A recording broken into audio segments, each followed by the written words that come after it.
ఏమున్నదో క్రీనీడలా విధి వేచున్నదో ఏ మలుపులో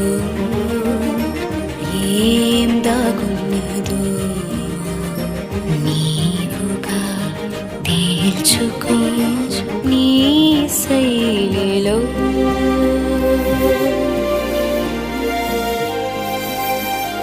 సిక్కుముళ్ళు గప్పి రంగులీనుతున్న లోకమంటే పెద్ద నాటకమే తెలియకనే సాగే కథనం. నీవు పెట్టుకున్న నమ్మకాలు అన్ని పక్కదారి బట్టి పోతు